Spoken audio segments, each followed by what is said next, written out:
Te lo advertí. Con unas cuantas bofetadas vas a aprender a obedecer. Fueron sus palabras antes de que la puerta se cerrara con un golpe seco, dejando un silencio espeso que me arañó el alma. El sonido de sus pasos alejándose por el pasillo fue lo último que escuché antes de que mis piernas cedieran. Caí al suelo, con las mejillas ardiendo, la vista nublada y el corazón encogido. No lloré, ya no. Las lágrimas se me habían agotado hacía años, como las flores del jardín que él nunca regaba. Me quedé sentada en el suelo, viendo el reflejo de mi rostro en un charco de agua derramada. El moretón comenzaba a tomar forma, azul y violeta, una pintura cruel que el tiempo ya no me permitía esconder. Afuera, el viento movía las cortinas, y por un segundo me pareció escuchar la voz de mi difunto esposo. «Perdónala, Blanca, es tu hijo». Pero esa voz, que antes me consolaba, ahora solo me llenaba de rabia, porque no era la primera vez que Esteban levantaba la mano. Y algo dentro de mí, muy hondo, me dijo que sería la última. Pero antes de continuar, quiero hacerte una invitación muy especial. Suscríbete al canal y deja tu me gusta. Esto me ayuda a ver que me apoyas y disfrutas de mis historias. Y comenta aquí abajo desde qué ciudad nos estás viendo. Ahora, continuemos. Me levanté con dificultad. Cada movimiento me dolía, pero no era el cuerpo lo que más pesaba, era el alma. Fui hasta la cocina y recogí los pedazos de un plato que él había lanzado minutos antes. Cada fragmento parecía una parte de mi paciencia rota. Metí los trozos en una bolsa y la até con fuerza, como si quisiera encerrar dentro de ella todos los insultos que había soportado en silencio. El reloj marcaba las 6 de la tarde. La cena seguía servida, fría, intacta. El guiso que había preparado con tanto esmero ahora olía a abandono. Miré la mesa y pensé en cuántas veces había puesto su plato esperando una sonrisa que nunca llegaba, y en ese instante algo en mi interior se quebró, pero no era tristeza, era una calma nueva, peligrosa, como el silencio antes de una tormenta. Me fui al baño, me miré al espejo y apenas reconocí a la mujer frente a mí, el cabello gris recogido, las arrugas como mapas de una vida que ya no me pertenecía. Y sin embargo, en mis ojos había algo distinto, una chispa, una que hacía años no veía. La misma que tuve cuando era joven y todavía soñaba con escapar. «No me volverás a golpear, Esteban», susurré. «Te juro que no». Tomé una toalla, limpié mi rostro y ordené la casa como si nada hubiera pasado. Doblé la ropa, lavé los platos y mientras el agua corría, recordé la primera vez que me levantó la voz. Era apenas un adolescente, lleno de rencor, gritando que yo había arruinado su vida. Su padre acababa de morir, y yo lo abracé con el alma rota. No sabía entonces que ese abrazo sería el último gesto de ternura entre nosotros. Esa noche, el reloj marcó las 9. Encendí una vela en el altar donde guardaba la foto de mi esposo, Ernesto, y hablé con él como cada vez que me sentía sola. «¿Ves lo que hicimos?», dije con voz temblorosa. «Criamos un monstruo, Ernesto, uno igual a ti». La llama parpadeó, como si el viento también tuviera vergüenza.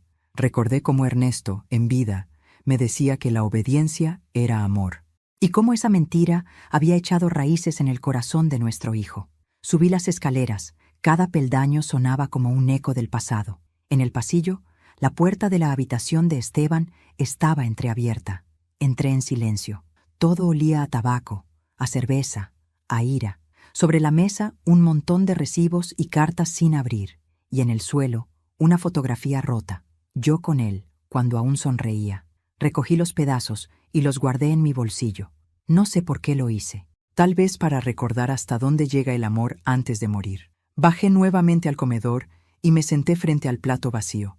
Encendí la radio y una vieja canción comenzó a sonar. Era la misma que Ernesto y yo bailábamos cuando éramos jóvenes. Y por primera vez en años, sonreí.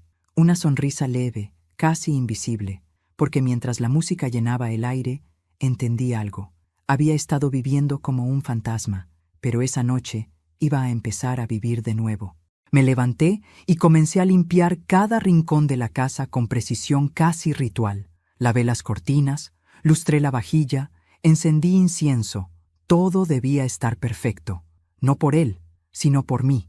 Porque cuando Esteban regresara al día siguiente, quería que la casa brillara, que todo oliera a paz, que nada delatara lo que estaba por suceder. Fui hasta el jardín, Corté unas flores secas y las arrojé al cubo de basura. Luego, saqué del armario un viejo vestido azul, el que usé el día del funeral de Ernesto. Lo planché con cuidado, como quien prepara una ceremonia, y mientras lo hacía, una idea, clara y serena, se fue formando en mi mente. No sería una venganza sangrienta. No, sería algo más grande, algo que dolería donde más le duele, en el alma. A medianoche, me acosté sin apagar la luz. Escuché los grillos, el viento, el tic-tac del reloj, y en medio de todo ese ruido, sentí una paz que no conocía desde hacía décadas. Al fin, me dormí con una sonrisa, porque por primera vez sabía exactamente qué iba a hacer. Dicen que el pasado se olvida con los años, pero es mentira. El pasado no se va. Se sienta a la mesa contigo, duerme a tu lado, te habla bajito mientras finges no escucharlo. Yo aprendí a vivir con él, con cada grito, con cada noche de miedo, con cada «lo hago por tu bien», que en realidad significaba «quiero verte rendida». Cuando conocí a Ernesto, tenía 22 años. Trabajaba en una panadería del centro y soñaba con tener una casa llena de hijos y risas. Él entró una tarde, empapado por la lluvia, con el cabello desordenado y una sonrisa que parecía sincera. Me pidió pan y, sin saber por qué, terminé dándole mi número. Durante los primeros meses fue todo dulzura, flores, paseos, promesas. Yo era una muchacha ingenua que creía que el amor se medía por la cantidad de veces que alguien te decía «te necesito». No sabía que, a veces, quien más te necesita es quien más te destruye. Nos casamos al año siguiente, en una iglesia pequeña, con apenas unos cuantos testigos. Yo llevaba un vestido prestado y un corazón lleno de ilusiones. Él llevaba un traje oscuro y una mirada que, ahora lo entiendo, escondía tormentas. La primera bofetada llegó 2 años después, cuando nació Esteban. Fue tan rápida que ni siquiera me dolió al principio. Solo me dejó confundida. Yo había olvidado sacar la ropa del tendedero antes de la lluvia. «¿Por qué no haces las cosas bien?», me gritó. Y mientras su mano bajaba, mi alma se rompía en pedazos pequeños. Esa noche, cuando el niño dormía, Ernesto vino con flores. Me pidió perdón. Dijo que estaba cansado, que el trabajo lo tenía frustrado, que no lo haría más. Y yo, tonta enamorada, le creí. Le creí tantas veces que ya perdí la cuenta. Así fue como aprendí que el perdón, en exceso, también puede ser una forma de cobardía. Con los años, Esteban fue creciendo y copiando cada gesto de su padre. El tono autoritario, la forma de mirar con desprecio, esa costumbre de exigir sin agradecer. Y aunque intenté enseñarle lo contrario, el ejemplo pesa más que las palabras. A veces lo veía jugar con sus juguetes, dándole órdenes a los muñecos, gritándoles si no obedecían. Me estremecía, sabía lo que venía. Cuando Ernesto enfermó, Esteban tenía 15 años. El cáncer lo consumió en menos de 1 año, y aunque su cuerpo se debilitaba, su lengua seguía siendo igual de cruel. «Prométeme que vas a cuidar a nuestro hijo», me dijo una noche, entre tos y dolor. Y yo, con lágrimas en los ojos, le respondí: «Lo cuidaré». No sabía entonces que esa promesa me condenaría. Después de su muerte, Esteban se volvió el dueño de la casa, el juez de mis días. No trabajaba, bebía, gastaba lo poco que había, y cada vez que le pedía que buscara empleo, me respondía con insultos o golpes, pero yo callaba. Callé por años, porque cada vez que me miraba con odio, veía los ojos de su padre, y una parte de mí seguía intentando salvarlo. ¡Qué ironía! Intenté salvar al hijo que heredó la furia del hombre que me destruyó. Recuerdo una tarde en particular. Yo estaba limpiando el patio, y Esteban, con apenas 20 años, discutía por dinero. Me arrebató de las manos la billetera y me empujó. Caí contra la pared, y por primera vez vi miedo en sus ojos. No porque temiera haberme lastimado, sino porque se dio cuenta de que me quedé en silencio. No lloré, no grité, y creo que desde ese día empezó a odiarme más. Los hombres como él no soportan el silencio de una mujer. Les recuerda todo lo que no pueden controlar. Pasaron los años. Mi cabello se volvió gris, mis manos se llenaron de arrugas y mis rodillas comenzaron a doler. Pero algo en mí también envejeció distinto. Mi paciencia ya no era infinita. Cada insulto, cada golpe, cada noche de humillación fue llenando un pozo dentro de mí. Un pozo que crecía en silencio, hasta que, de pronto, dejó de ser miedo y se convirtió en otra cosa, en una calma peligrosa. Esa calma me acompañó incluso el día en que descubrí la caja metálica. Estaba guardada en el fondo del armario de Ernesto, dentro de una maleta vieja que yo nunca había abierto. Por curiosidad, levanté la tapa. Dentro había papeles amarillentos, un sobre cerrado con mi nombre y una llave. El sobre decía: abrir solo si algún día decides vivir.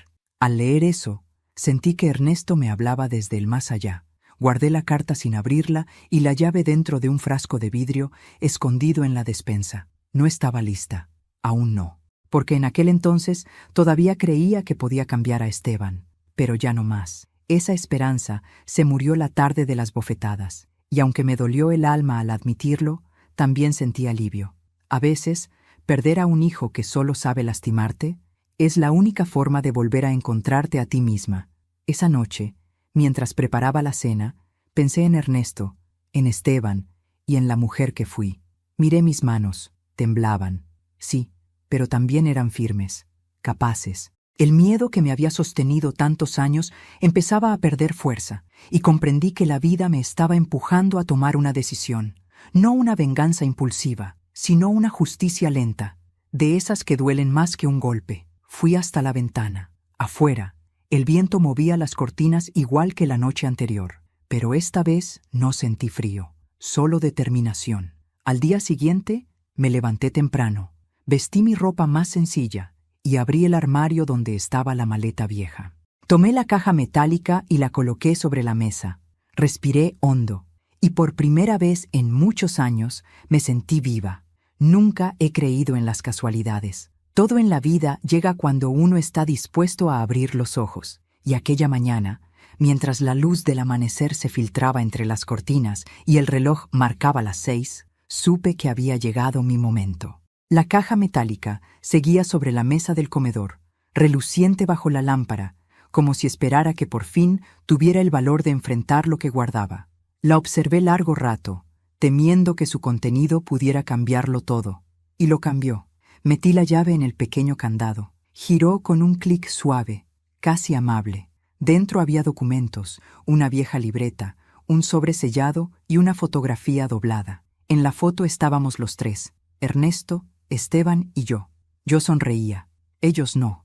Y al reverso, con la letra de mi esposo, había una sola frase: Blanca, si alguna vez te fallé, aquí está lo que te debo. Con manos temblorosas, abrí el sobre. Dentro había varios cheques de un banco que ya ni recordaba, y una escritura firmada a mi nombre. Era una propiedad, una casa en el campo que nunca supe que existía. También había una carta escrita con tinta corrida. Sé que no fui el hombre que merecías. Le enseñé a nuestro hijo la fuerza en lugar del amor, y ese será mi castigo eterno. Esta casa y el dinero son tuyos. Prométeme que si Esteban alguna vez te levanta la mano, no le devuelvas el golpe. Usa esta herencia para salvarte, no para castigarlo. Cerré los ojos. El papel olía a humedad, a remordimiento, a despedida. Y mientras leía, entendí la ironía cruel de sus palabras. Me pedía perdón por haber sembrado violencia, y a la vez me pedía que la perdonara quedándome en silencio. No, esa promesa no iba a cumplirla. Durante años había obedecido por amor, por miedo, por costumbre, pero esa mañana, con esa carta en mis manos, comprendí que mi deber no era seguir soportando, era cerrar el ciclo. Y para cerrar un ciclo, a veces hay que hacerlo con fuego. Guardé los documentos en el mismo sobre, pero me quedé con la carta. La doblé cuidadosamente y la metí en el bolsillo del delantal, como si llevara conmigo una confesión que pesaba más que el aire. Afuera, el sonido de los autos y los pájaros me pareció más nítido que nunca. Era como si el mundo también hubiera despertado conmigo. Fui hasta la ventana y vi pasar a una vecina con su nieta. La niña le tomaba de la mano y reía con esa inocencia que alguna vez también tuvo mi hijo. Me pregunté en qué momento se rompió todo, cuándo pasamos de ser una familia a ser dos enemigos viviendo bajo el mismo techo. Recordé a Esteban de niño, su risa fácil, la forma en que me pedía que le cantara antes de dormir.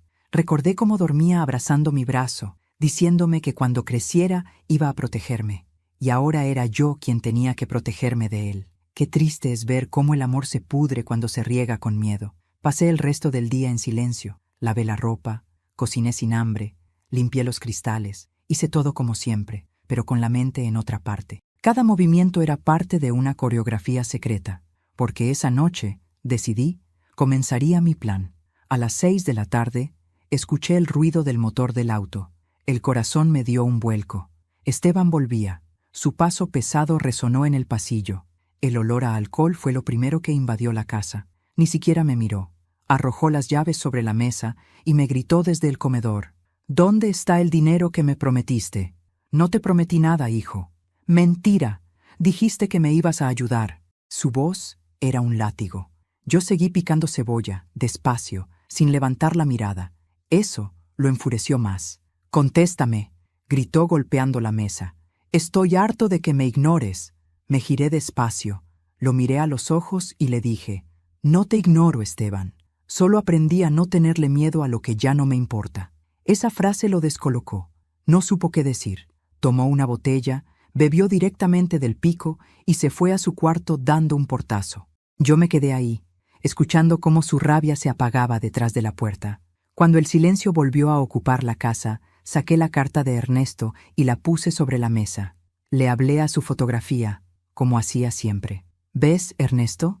No cumplí tu promesa, y esta vez no me siento culpable, porque el perdón no se hereda, y el miedo tampoco». Fui hasta el armario y saqué el vestido azul que había usado el día anterior. Lo colgué frente al espejo y lo observé. Era sencillo, antiguo, pero todavía me quedaba bien. Lo usaría una vez más, en una ocasión especial, no para ir a un funeral, sino para cerrar una vida que ya no me pertenecía. Esa noche, antes de dormir, escribí una nota en mi libreta. La obediencia me quitó la voz, ahora el silencio será mi venganza. Apagué la luz y me quedé escuchando los pasos de Esteban en el piso de arriba. Cada ruido me recordaba una herida, pero también una oportunidad. Ya no era una mujer temerosa. Era una madre que había decidido que el amor no siempre significa perdonar. Cuando el reloj marcó medianoche, abrí los ojos y supe que el tiempo del miedo se había terminado. El día siguiente sería el principio del fin, y en mi pecho, por primera vez en mucho tiempo, sentí algo parecido a paz. Dicen que cuando una mujer calla, no siempre es por miedo. A veces calla porque está pensando, planeando, esperando el momento justo para mover una sola pieza y cambiar todo el tablero. Yo llevaba años callando, y esa mañana supe que había llegado la hora de hablar, aunque fuera en silencio. Me levanté temprano, preparé café y abrí todas las ventanas de la casa. El aire de la mañana olía distinto, como si el viento también quisiera limpiar los pecados de esas paredes. El suelo relucía. Las cortinas nuevas colgaban limpias y suaves. La mesa del comedor brillaba bajo la luz del sol. Era la primera vez, en muchos años, que la casa parecía viva. Pasé la mañana cocinando. Corté verduras, amasé pan, preparé el estofado favorito de Esteban, ese que tanto pedía de niño y que, con los años, dejó de agradecer. Puse música suave en la radio, una melodía de esas antiguas que hacían compañía sin estorbar. Mientras revolvía la olla, pensaba en la carta de Ernesto y en las bofetadas de Esteban. 2 generaciones distintas, el mismo puño, y yo, entre ambos, como una sombra que había aprendido a sobrevivir. Al mediodía recibí una llamada. Era Esteban. Su voz sonaba extrañamente amable. «Mamá, ¿qué haces hoy?» «Cocinando», respondí. «Lucía y yo pasaremos por la tarde. Quiero que cenemos juntos». «¿Cenar los 3?» pregunté sorprendida. «Sí, mamá. Quiero hablar contigo. Quiero arreglar las cosas». Colgué sin saber qué sentir. ¿Era una trampa? ¿Un intento de disculpa? No lo sabía, pero sí sabía que no podía negarme. Ese encuentro era parte del destino, o del final que yo misma había decidido escribir. Pasé las siguientes horas preparando la mesa con cuidado casi ritual. Coloqué un mantel blanco, servilletas bordadas, las copas que hacía años no usábamos. Encendí velas, abrí una botella de vino y, en el centro de la mesa, puse un pequeño florero con claveles rojos, los favoritos de Ernesto. No por nostalgia, sino como testigo, porque si algo iba a suceder esa noche, él debía estar presente. A las 7 en punto, escuché el motor del auto. Mi corazón se aceleró. Tomé aire y me forcé a sonreír. La puerta se abrió. Primero entró Lucía, una mujer joven, de rostro bonito pero mirada altiva. Detrás de ella, Esteban. Tenía la barba descuidada, ojeras profundas, y ese aire de superioridad que tanto detestaba. «Qué casa más limpia, mamá», dijo con tono irónico. «Sí, necesitaba un poco de orden», respondí sin alterarme. Lucía observó todo con aire de desdén. «Huele bien», comentó, aunque su voz sonó más a juicio que a cumplido. «Gracias, querida». Lo hice con mis propias manos. Nos sentamos a la mesa. La tensión se podía cortar con un cuchillo. Intenté mantener la conversación en un tono amable. Pregunté por el trabajo de Esteban, por sus proyectos. Él respondía con frases cortas, evitando mi mirada. Lucía intervenía de vez en cuando, con comentarios tan vacíos como su sonrisa. Durante la cena, los miraba y pensaba en los ciegos que se volvían los que creían tener poder. Esteban no notó el detalle, mi serenidad, ni el modo en que lo observaba, no con miedo, sino con compasión. Esa era mi ventaja. Él seguía creyendo que yo seguía siendo débil. Le serví vino a ambos. Lucía bebió con prisa. Esteban, con desconfianza. «¿Qué celebramos?», preguntó él, levantando la copa. «La familia», respondí con una sonrisa suave. «Y los nuevos comienzos». Durante unos segundos, la atmósfera se relajó. Parecíamos una familia normal, 3 personas compartiendo un momento de paz. Pero en el fondo, cada palabra tenía filo, cada mirada era un arma. Lucía fue la primera en romper el equilibrio. «¿Sabe, señora Blanca?», dijo de pronto. «Esteban dice que usted es muy controladora». Levanté la vista. «¿De verdad dice eso?», pregunté con calma. «Sí, que lo trató como un niño toda la vida, que por eso él tiene ese carácter». Sonreí, sin mostrar los dientes. «Qué interesante», dije lentamente. Siempre pensé que el carácter se heredaba. El silencio cayó como una losa. Lucía bajó la mirada, incómoda. Esteban me observó con furia contenida. Sabía exactamente lo que quería decir. Continuamos comiendo. Los segundos se hicieron largos. Lucía comenzó a palidecer. No estaba mal, pero se notaba mareada. Yo la miré con serenidad. «¿Te sientes bien, querida?». «Sí, solo un poco mareada». «Debe ser el vino», dije. «No estás acostumbrada». Esteban dejó los cubiertos. «¿Qué le diste?». «Comida, hijo. De esa que nunca valoras». Él se levantó de golpe. La silla cayó al suelo. Lucía se llevó la mano al pecho. Yo no me moví. Solo lo miré con calma. «Siéntate», le dije con tono firme. Y lo sorprendente fue que lo hizo. Por primera vez en años, obedeció. Lucía comenzó a recuperar el color. No había veneno. Solo unas gotas de somnífero leve en el vino, lo suficiente para mantenerla tranquila. Todo estaba bajo control. Cuando la tensión bajó, me levanté de la mesa y apagué una de las velas. El humo ascendió como un suspiro, y en ese instante supe que el tablero estaba dispuesto. La cena de la calma había cumplido su propósito: mirar a mi hijo a los ojos y hacerle entender que algo en mí había cambiado para siempre. Él intentó romper el silencio. «¿Qué estás planeando, mamá?». Le sonreí despacio. «Solo que esta casa vuelva a ser un hogar, Esteban, aunque tengas que aprenderlo a mi manera». Cuando cerré la puerta aquella noche, supe que algo en mí había despertado para no volver a dormir jamás. La calma era mi aliada, y el silencio, mi nueva voz. La cena había terminado en un ambiente espeso, como si el aire mismo cargara secretos. Lucía dormía en el sofá, rendida por el somnífero, mientras Esteban me miraba con los ojos llenos de sospecha. «¿Qué le diste, mamá?», repitió. «Descanso», respondí. «Algo que tú nunca me diste». No supo qué contestar. Yo me senté frente a él, serví otra copa de vino y le pedí que se sentara también. «Vamos a hablar, Esteban». «¿Hablar? ¿De qué?». «De lo que nunca quisiste escuchar». Él bufó, molesto, pero obedeció. Era extraño verlo quieto, sin gritar, sin moverse. Yo tenía el control. Por primera vez, el miedo había cambiado de dueño. Saqué del bolsillo la carta de su padre, la dejé sobre la mesa. Él la miró con desdén. «¿Qué es eso?». «Tu herencia», le dije. «¿Mi qué?». «La que nunca te mereciste». Sus cejas se fruncieron. Tomó el papel y lo leyó rápido, sin entender del todo. Cuando terminó, lo arrojó sobre la mesa. «¿Y qué quieres decir con esto?». «Que tu padre te dejó más que su apellido. Te dejó su ira, su orgullo y su castigo».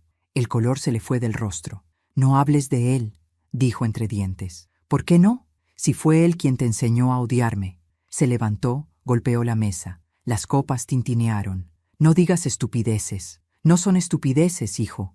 Son verdades. Verdades que escondí por amor y por miedo. Lo miré con serenidad.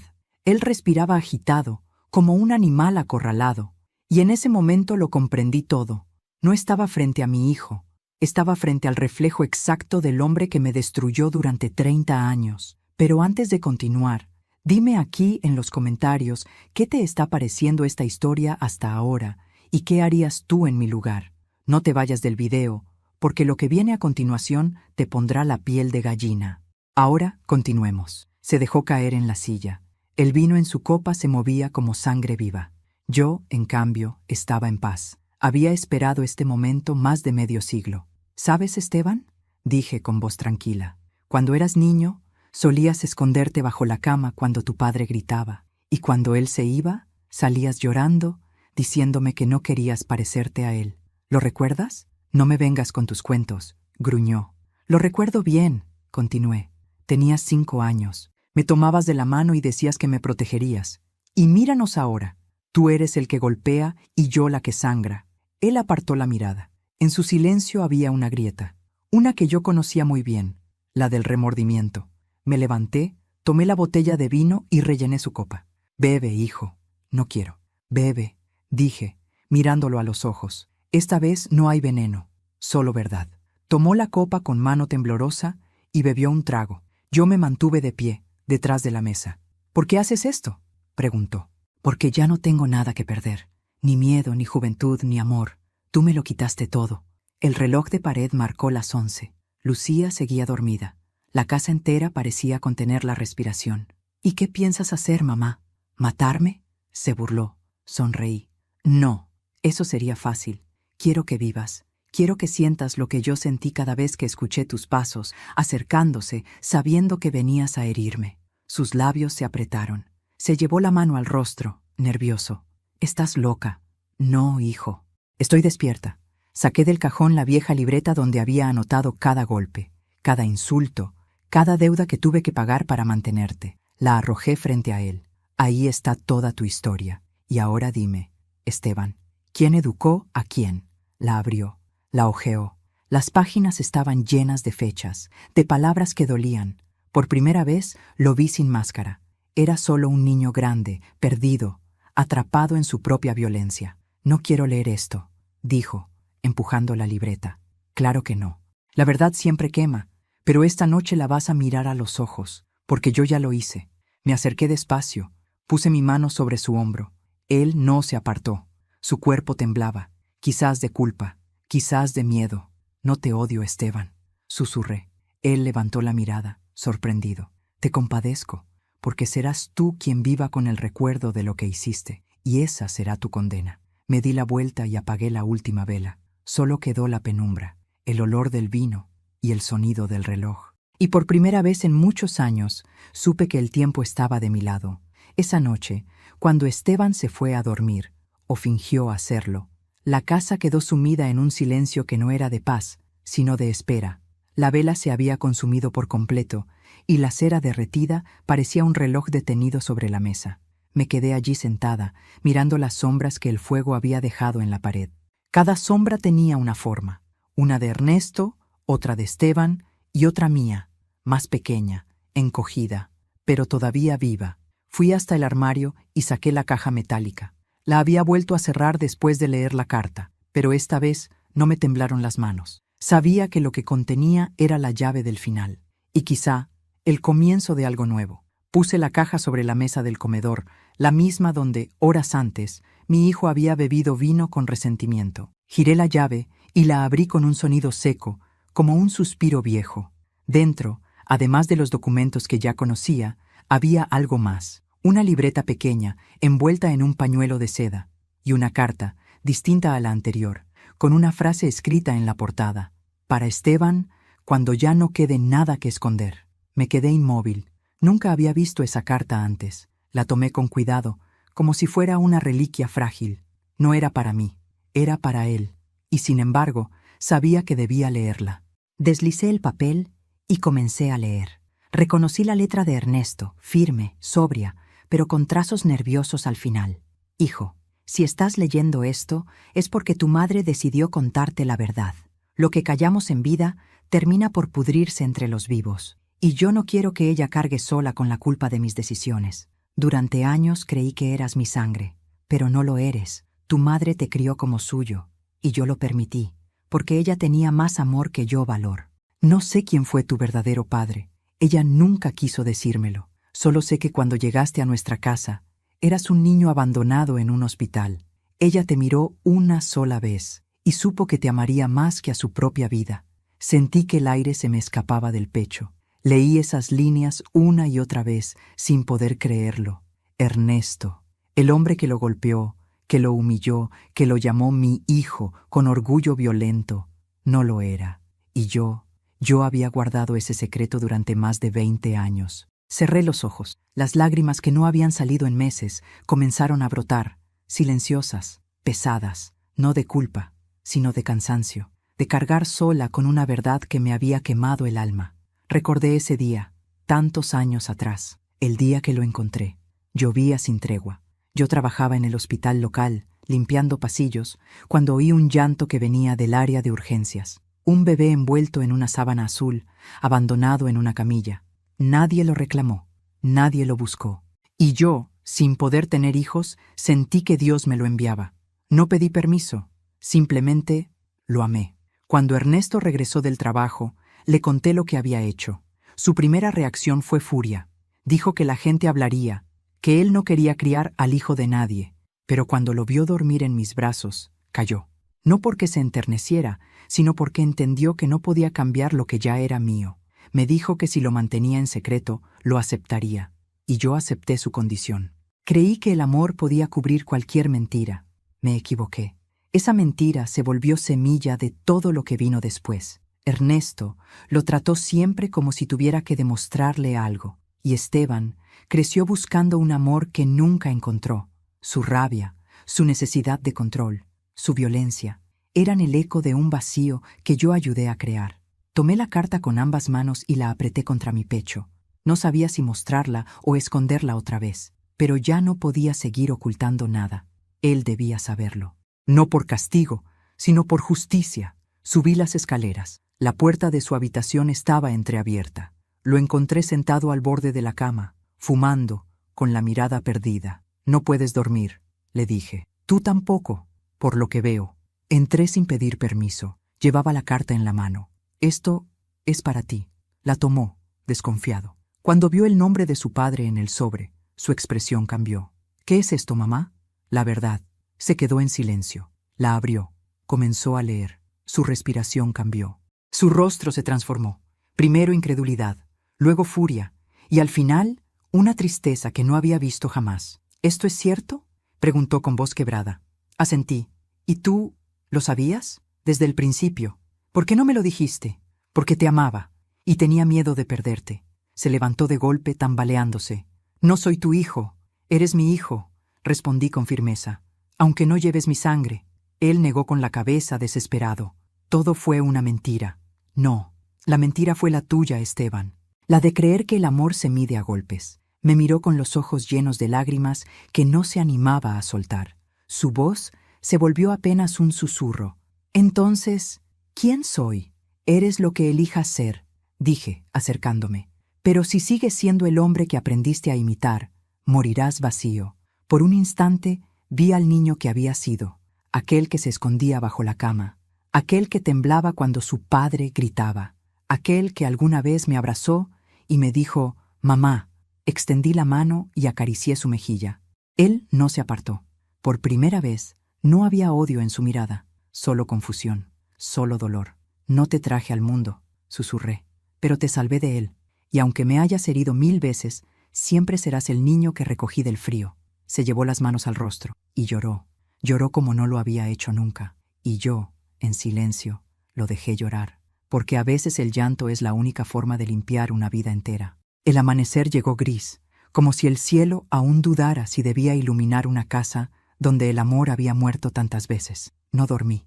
El silencio pesaba tanto que podía escucharse. Cada rincón parecía contener el eco de lo ocurrido la noche anterior. La carta, la verdad, las lágrimas de Esteban. El aire olía a humedad y ceniza, como si la casa hubiera envejecido conmigo. Pero por primera vez, ese silencio no me asustó. Era un silencio distinto, uno que anunciaba algo, un cierre. Esteban no bajó de su cuarto en toda la mañana. Escuché pasos, cajones, murmullos. Quizás hablaba solo, quizás con su conciencia.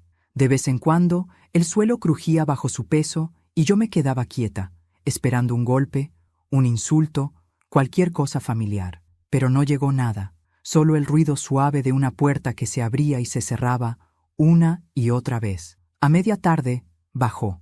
Tenía la mirada vacía y las ojeras marcadas. Parecía otro hombre, no el hijo que me gritaba, sino un extraño con los hombros hundidos por el peso de lo que acababa de descubrir. Se detuvo frente a la mesa y dijo: «¿Por qué lo hiciste, mamá? ¿Por qué me mentiste tantos años?» Lo miré sin responder al principio. Le ofrecí café. Necesitaba que el aroma calmara la conversación que sabía inevitable. Cuando el vapor se levantó entre los dos, murmuré: «Porque te amaba, y porque no sabía cómo decirte la verdad sin que me odiaras». «¿Y crees que ahora no te odio?», dijo, con una risa amarga. «No lo sé», respondí, «pero ahora al menos te odio con razón». Se llevó las manos al rostro, exhaló con fuerza. «Todo lo que soy fue una mentira». «No, Esteban, eres resultado de una elección. Yo te elegí. Te amé cuando nadie te quería. Te alimenté con lo que tenía. Te defendí incluso de ti mismo. La mentira fue creer que la sangre te hacía más hijo». Él levantó la mirada. Su voz sonó rota. «No sé quién soy. Eso tendrás que descubrirlo tú. Yo ya cumplí mi parte». Hubo silencio. Solo el reloj de pared marcaba el paso del tiempo, lento y cruel. Por la tarde, decidí preparar una cena. No una cualquiera, sino la última que compartiríamos bajo ese techo. La última vez que el pasado nos sentaría a la misma mesa. No sabía si lo hacía por costumbre o por necesidad. Tal vez porque quería cerrar el ciclo con las mismas manos que tantas veces cocinaron con lágrimas. Lavé la vajilla antigua, la de mi boda. Coloqué un mantel limpio, copas de cristal, las velas que nunca encendía. Corté verduras, sazoné carne, preparé pan recién horneado. Y mientras lo hacía, cada movimiento se volvió una despedida. No de él, sino de la mujer que había sido. De la madre obediente, sumisa, rota. Esteban entró a la cocina y me observó en silencio.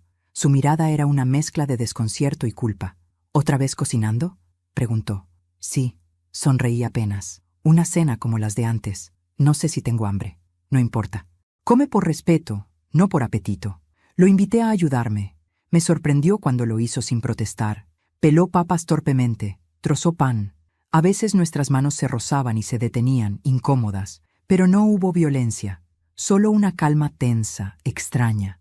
Una tregua silenciosa. Cuando el reloj marcó las 8, todo estaba listo. Encendí las velas y apagué la luz. El fuego danzaba sobre el mantel como un presagio. Serví 2 copas de vino y lo llamé. Se sentó frente a mí, cabizbajo, con las manos entrelazadas. Levanté mi copa. «Por los comienzos», dije. Él dudó un instante antes de levantar la suya. «Por los finales», susurró. El sonido del cristal al chocar fue débil, como si las copas también temieran quebrarse. Bebí un sorbo y lo observé. Sus ojos estaban húmedos. Tenía la mirada de un niño perdido, de alguien que no sabe cómo pedir perdón. «No hay veneno en este vino, Esteban», dije, rompiendo el silencio. «¿Y por qué habría de haberlo?», preguntó con un dejo de ironía. «Porque si alguien tuviera motivos para matarte, sería yo». No respondió, solo tragó saliva. «No planeé matarte, hijo», continué. «Mi venganza no necesitaba sangre, solo necesitaba que vieras quién eres, y lo estás viendo». «No sé cómo vivir con esto», dijo al fin. «Entonces empieza por no destruir, empieza por no repetir». Me levanté, caminé hasta el aparador y tomé algo envuelto en una tela. Lo coloqué sobre la mesa. «¿Qué es eso?», preguntó. «Un recuerdo. ¿Del pasado?». «De tu padre». Desenvolví la tela. Dentro había una vieja grabadora. Presioné play, y su voz, la de Ernesto, llenó la habitación. «Blanca, si estás escuchando esto, significa que ya no estoy. Hijo, si alguna vez oyes mi voz, quiero que entiendas algo. No hay golpe que se dé sin miedo. Yo golpeaba porque temía no ser suficiente. Temía que el mundo se riera de mí. Y lo peor es que te enseñé a temer igual. No dejes que el miedo te convierta en mí». La cinta se detuvo con un clic. El silencio posterior fue más fuerte que las palabras. Esteban bajó la cabeza. Yo me limité a observarlo. Las velas se consumían lentamente. «¿Qué quiso decir con eso?», preguntó. «Que el castigo más grande es mirarte en el espejo y ver al hombre que juraste no ser». Él asintió, con lágrimas que esta vez no contuvo. Se cubrió el rostro y comenzó a llorar. No un llanto violento, sino uno cansado, viejo. El llanto de un hombre que por fin se reconoce. Me acerqué despacio, puse una mano sobre su hombro. «No te odio, Esteban. Nunca te odié. Te tuve miedo. Y eso, en una madre, es peor que el odio». Él levantó la vista. Su voz temblaba. «¿Y ahora? Ahora ya no tengo miedo. Y tú tendrás que aprender a vivir con el tuyo». Me senté a su lado. Saqué del bolsillo la carta de Ernesto y la puse sobre la mesa, junto a la grabadora. «Aquí tienes tu herencia», dije. «¿Una carta y una grabación?», preguntó con amargura. «Sí, porque lo que necesitabas no era dinero, era memoria». Tomé la copa y la levanté. «Brindemos, hijo». Él me imitó, con la mirada baja. «¿Por qué brindamos?», preguntó. «Por la verdad», respondí. «Porque aunque llega tarde, siempre llega». Bebimos. El vino tenía un sabor extraño, dulce y amargo a la vez, como la vida misma. Nos quedamos en silencio. Las velas chispeaban. El reloj marcó las 9. Me puse de pie y comencé a recoger los platos. Él me miraba sin moverse. «¿Mamá? ¿Sí? ¿De verdad crees que puedo cambiar?». «No lo sé», respondí sin mirarlo. «Eso ya no depende de mí». Puse los platos en el fregadero. El agua tibia corría sobre mis manos, y mientras las enjuagaba, pensé en todo lo que había soportado. Las noches en vela, los gritos, las súplicas, los perdones vacíos. Y entendí que la justicia que buscaba no era su muerte ni su arrepentimiento, sino mi libertad. «¿Y tú, mamá?», dijo detrás de mí. «¿Qué hay de mí? ¿Qué vas a hacer ahora?». «Vivir», respondí. «Solo eso. Vivir por fin sin miedo». Cuando me giré, él sonreía débilmente, y esa sonrisa, pequeña, torpe, fue suficiente. Por primera vez en muchos años no vi en sus ojos a Ernesto. Vi a un hombre quebrado, sí, pero humano. Apagué las velas una a una. El humo se elevó en espirales suaves, como si el pasado se evaporara junto con la cera. La última llama titiló antes de morir, y en esa penumbra sentí paz. Caminé hasta la puerta y miré por última vez la casa. El comedor impecable, la mesa vacía, las copas a medio beber. Todo olía a despedida. Me giré hacia él. «No te diré adiós, Esteban», dije. «¿Por qué no? Porque los adioses son para los que mueren. Y tú tienes que aprender a vivir». Cerré la puerta tras de mí. El aire de la noche me golpeó el rostro, fresco, limpio, como una promesa. Caminé sin mirar atrás, no porque no doliera, sino porque sabía que lo que dejaba atrás ya no me pertenecía. Por primera vez en mi vida, no fui la madre que obedece, ni la esposa que teme. Fui Blanca Ramírez, una mujer que sobrevivió a 2 hombres y aprendió que el perdón no siempre significa quedarse. A veces, significa irse sin explicar nada. No hay sonido más elocuente que el de una casa vacía. Cuando las voces se apagan y solo quedan los recuerdos rebotando entre las paredes, una entiende que el silencio también habla. Y esa mañana, al cruzar la puerta con mi pequeña maleta en la mano, supe que ese silencio ya no me pertenecía. La calle estaba fría, con una neblina espesa que parecía abrazarlo todo. El aire olía a tierra mojada y a distancia. Cerré la puerta despacio, sin mirar atrás. El clic de la cerradura sonó como el punto final de una historia escrita con lágrimas y paciencia. Caminé sin rumbo durante varios minutos. El sol intentaba abrirse paso entre las nubes, pero apenas lograba teñir el cielo de un gris cálido. Llevaba en el bolsillo la carta de Ernesto y en el alma la decisión que tardé media vida en tomar. No iba a quedarme más donde me dolía. Había guardado algo de dinero, lo justo para empezar en otro lugar. No era mucho, pero bastaba. Después de todo, no buscaba lujo, sino libertad. Mientras caminaba, recordé las veces que salí por esa misma calle llorando, con la esperanza de que alguien me siguiera, pero nadie lo hacía. Esta vez, nadie me seguía tampoco, y sin embargo, me sentía acompañada, por mi propio valor, por mis muertos, por todo lo que sobreviví. Llegué a la estación de autobuses y compré un pasaje al azar. El destino decía Santa Aurelia, un pueblo pequeño, a 3 horas de la ciudad. Nunca había oído hablar de él, pero me gustó el nombre. Sonaba a comienzo, a algo limpio. Me senté en la última fila del autobús. A través de la ventana, Vi cómo las calles se alejaban lentamente, cómo la ciudad se hacía pequeña, hasta volverse un punto borroso. No lloré, ya no me quedaban lágrimas, solo una sensación extraña, entre alivio y vacío. Durante el trayecto, pensé en Esteban. No sabía qué haría ahora, si lloraría, si se culparía o si, como tantas veces, preferiría olvidar. No lo odiaba, ni siquiera quería que sufriera. Solo deseaba que entendiera que la violencia no deja herencias, deja fantasmas, y yo me había cansado de vivir con ellos. Llegué a Santa Aurelia al mediodía. Era un pueblo detenido en el tiempo, calles empedradas, casas con balcones antiguos, olor a pan recién hecho. Me recordó un poco a mi infancia, cuando todo parecía posible. Renté una habitación en una pensión pequeña, atendida por una mujer llamada Teresa. Tenía la sonrisa amable de quien también había llorado demasiado. ¿Viene de lejos?, me preguntó mientras me entregaba la llave. De más lejos de lo que parece, respondí. Ella no insistió. A veces las heridas se reconocen en silencio.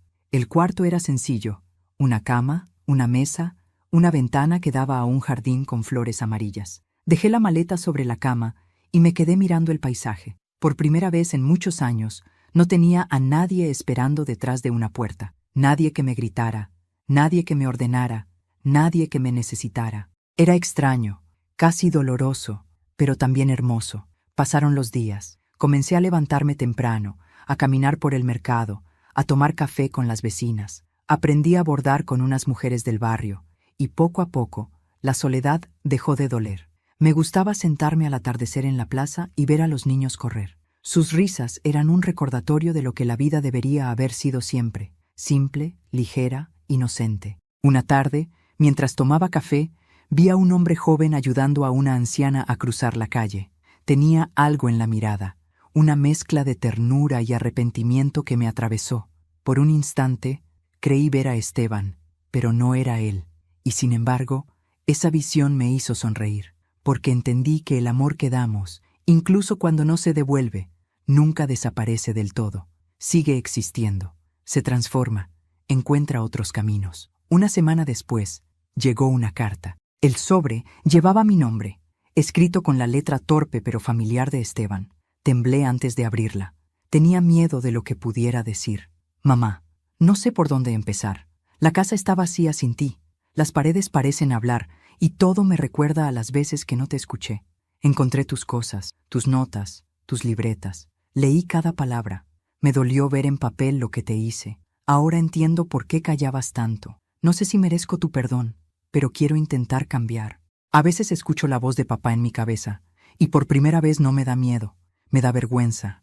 Me miro al espejo y ya no me reconozco. Tal vez eso sea el comienzo. Si algún día puedes, regresa, no para cuidarme, solo para dejarme darte las gracias. Leí la carta 3 veces, no lloré, pero sentí algo tibio recorrerme el pecho, una especie de alivio mezclado con tristeza, porque tal vez, por fin, él había entendido. Y esa era la única victoria que yo necesitaba. Guardé la carta dentro de mi Biblia, justo donde alguna vez había guardado mis rezos por él. Esa noche dormí con el corazón tranquilo. Por primera vez, no soñé con gritos ni con puertas cerradas. Soñé con un campo abierto, con flores, con un niño que corría descalzo y reía. Los días se volvieron semanas. Aprendí a vivir despacio, sin prisa, sin miedo. Empecé a escribir en un cuaderno nuevo, no sobre dolor, sino sobre cosas simples: el olor del pan, el canto de los pájaros, las conversaciones en la plaza. Escribir se volvió mi forma de sanar. A veces, las mujeres del pueblo me pedían consejo, me contaban sus penas, sus hijos rebeldes, sus maridos crueles. Yo las escuchaba, y cuando terminaban solo decía: no esperen que cambien, cambien ustedes. No esperen que pidan perdón, perdónense ustedes, y sobre todo, no se queden donde las tratan como si fueran invisibles. Con el tiempo, todos comenzaron a llamarme Doña Blanca. No sabían nada de mi pasado, y eso me gustaba. Aquí, nadie me veía como la madre que fue golpeada, ni la esposa humillada. Solo me veían como una mujer que había aprendido a vivir en paz. Un año después, una mañana de enero, regresé a la ciudad, no para quedarme, sino para cerrar un capítulo que aún estaba abierto. Llevaba flores en las manos. Fui al cementerio. Busqué la tumba de Ernesto. Estaba cubierta de maleza. Me arrodillé, limpié la lápida con las manos y dejé las flores. No te guardo rencor, le dije en voz baja. Gracias por dejarme la fuerza para sobrevivirte.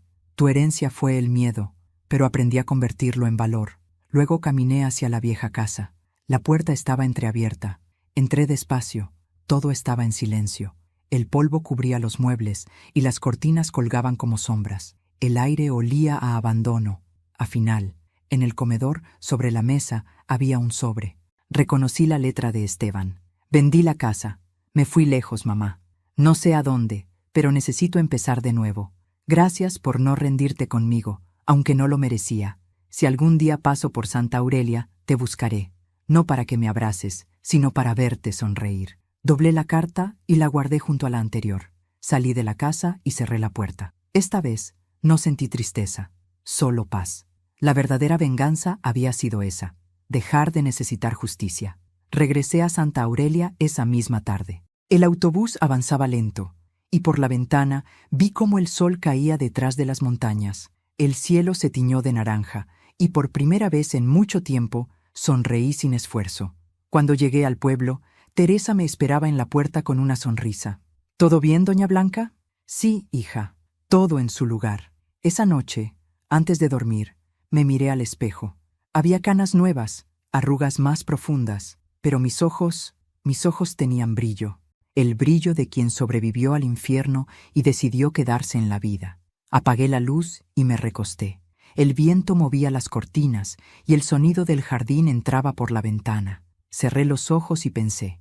Al final, la casa vacía no era la de ladrillos, era la que llevaba dentro, y hoy, por fin, la he llenado de paz. Hoy, cuando miro hacia atrás, no me reconozco en aquella mujer que temblaba al oír una puerta cerrarse, la que confundía el miedo con amor, la obediencia con respeto. Esa mujer murió el día que decidió caminar sin mirar atrás, y en su lugar nació otra, una que aprendió que la dignidad no se mendiga, se recupera. Durante años me pregunté por qué la vida me había dado tanto dolor. Hoy lo entiendo, porque el dolor, cuando se enfrenta con valentía, se convierte en sabiduría, porque solo quien ha tocado el fondo del silencio puede apreciar el valor de una palabra dicha con calma. A veces la gente me pregunta si perdoné a mi hijo, y siempre respondo lo mismo: no lo perdoné, lo comprendí. El perdón no siempre significa volver.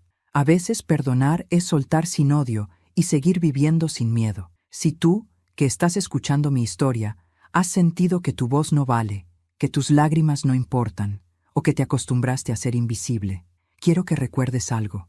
Nadie puede quitarte la fuerza que nace de decir basta. El silencio que usaron para humillarte puede ser el mismo que uses para reconstruirte. Y antes de irme, quiero invitarte a algo. Si esta historia te tocó el corazón, suscríbete al canal, deja tu me gusta y cuéntame en los comentarios desde qué ciudad nos estás viendo. Tu historia también importa, y quizás alguien, en algún lugar, necesita escucharla, porque al final, todas las casas vacías pueden volver a llenarse si dentro de nosotros aún vive la esperanza.